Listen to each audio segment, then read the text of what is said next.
If you haven't listened to the first two parts of this, suffering part 1 and 2, it would probably make more sense to go back and listen to those first. Also, if you want to subscribe, click on the little box in the bottom right hand corner, and that would be greatly appreciated. And as beings wake up more, they're more inclined to those types of practices, such as meditation and stuff. So if you see people that don't, like, people are like, oh, I can't quiet my mind, I never would do meditation, or I'd never do anything interested in any of that.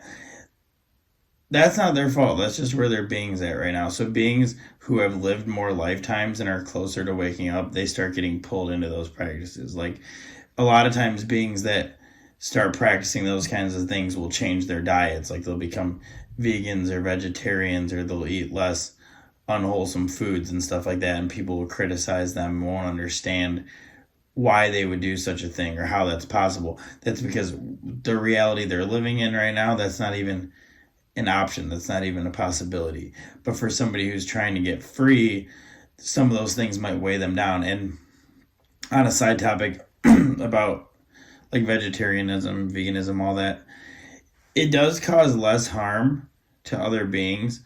So anything you eat, though, there's suffering. Like, back to what we were saying, there's suffering inherent in all form.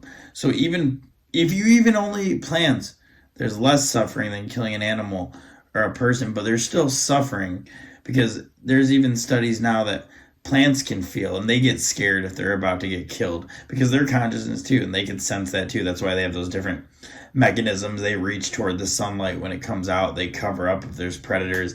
So there's suffering inherent in the whole thing either way, but it doesn't minimize it. And yogis who practice those kinds of things, they don't eat the certain foods, not only because of suffering that it does to other beings, but they need to feel that lightness within them, and certain diets are more conducive to those practices. So don't stop eating something because you think it's right or wrong, or you should or shouldn't. Just follow where your being is at that moment. So if you feel it necessary to do this, do this. If you feel it necessary to do that, do that. It's because if you're phony about it, you're just going to have to go back anyway. You're just going to do it, fuck around with it for a while, realize that you just still have the attachment. You were just like a celibate. If you're a celibate that is renounced sex, but you really still have that desire, that's a noble thing you're doing. But if the attachment's running rampant in your mind, you're going to end up having to go back to having sex anyway, because you were just pushing away something, which means it still got you. If you're a super high being and you don't have that desire anymore, and you're so in tune with the infinite that you feel much more bliss doing this or that, or just sitting there, that you don't need that, then it's okay. So people on the outside will say, oh, he doesn't have sex, he's a renunciate, but really, that's not how that yogi would see that. That was a natural progression. They just gave it up. Or he doesn't eat meat, he's a vegetarian, he must have decided to be a vegetarian. But no, it was just the natural process of things.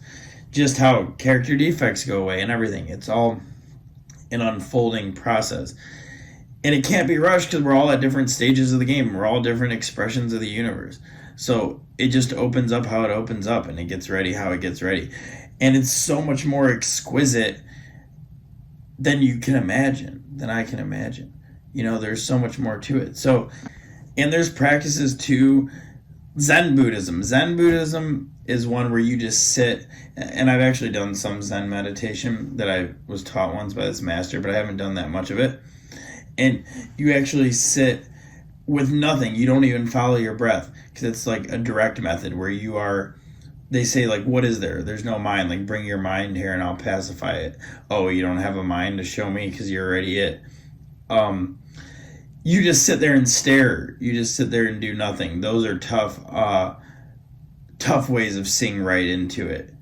Or, as I said before, they have the Zen koan, where mind defeats mind. Like, they'll ask you a stupid question that has no logical answer to it, and you realize the absurdity of the whole thing, the absurdity of you being the universe trying to wake up and become the universe. So those are some direct methods into it. Zen Buddhism isn't really even similar to regular Buddhist practices. It doesn't really follow with the scriptures and the traditions as much. It's just it's called Zen Buddhism. It could pretty much just be called Zen.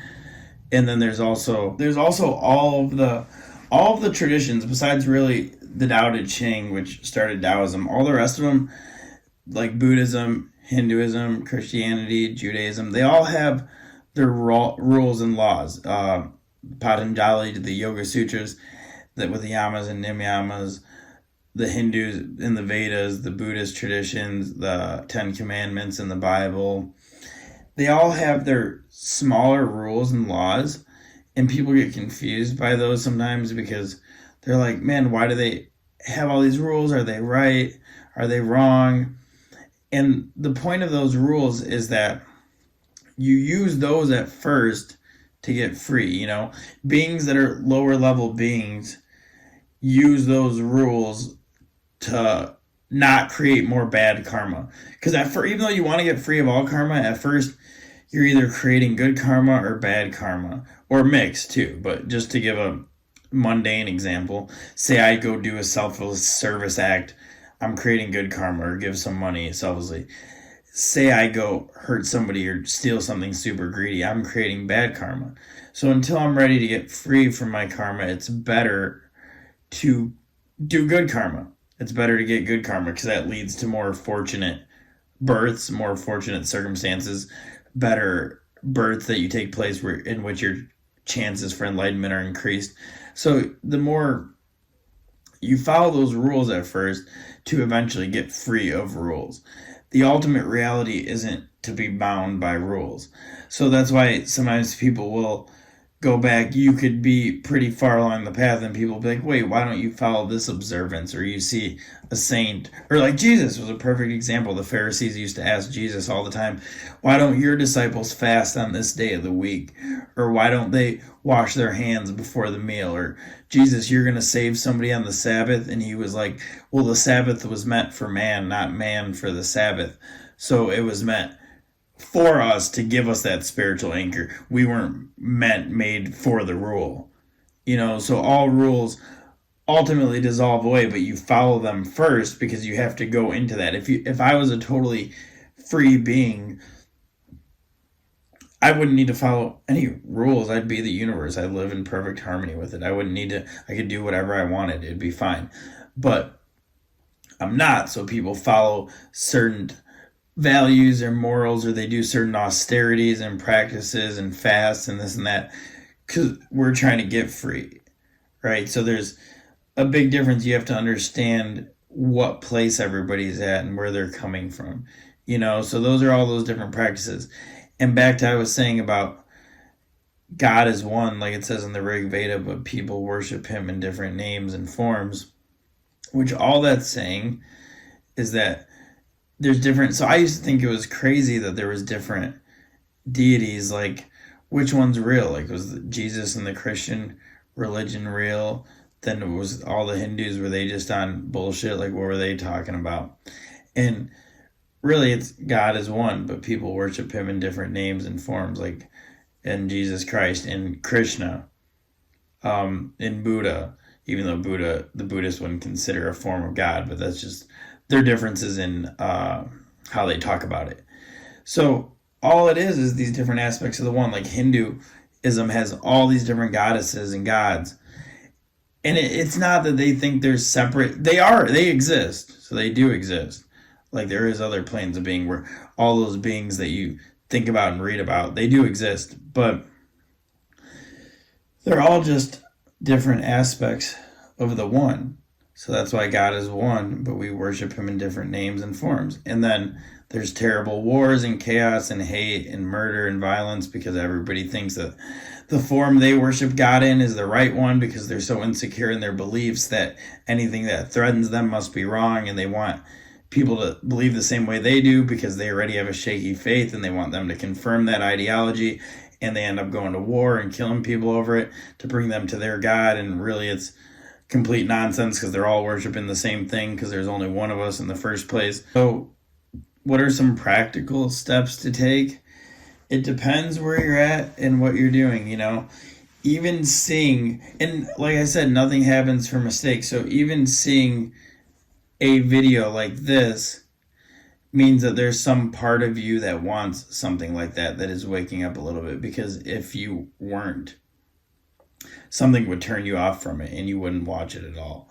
So say you go to a meditation retreat or something and you hear a talk and somebody walks out of the room and misses this talk and you blew your mind and you're like, damn, they should have been in there, that would have changed their life, or in some kind of meeting and they walked out. Do you think that happened by mistake? No. Everything that happened for a reason. They weren't meant to be in that room when that was said, because they weren't ready to receive that message at that time. So the next message always comes to you when you're open for it. So practically, what you can do, you have to fill it out for yourself. You can only where you're at. You can work with what you have. Whether that means to start doing a meditation practice or a prayer practice, or reading some holy books or some poetry, or going and writing and journaling, or sharing with others, or listening to some talks. There's people that don't do any of that and are great beings. And it's not, here's the other crazy part about it. You don't do these spiritual practices. You could meditate and shit to use the powers of your mind and attract beautiful things into your life, and cars and men or women and clothes and whatever. You could do that and that works. But it's just more stuff. It's just more exquisite because it's on a higher plane than this, and you realize like, oh wow, my mind has powers to attract this stuff into it and this and that. Well, yeah, because it's really part of the universal mind. If you were fully awake, that's why when people do psychedelics like LSD and mushrooms, they could see the thoughts of other beings and know things like that, because they're in tune with that other reality. But that's just more stuff. You can get caught in that too. It's just more interesting and exquisite than this. So when people get a taste of it, they're like, oh wow.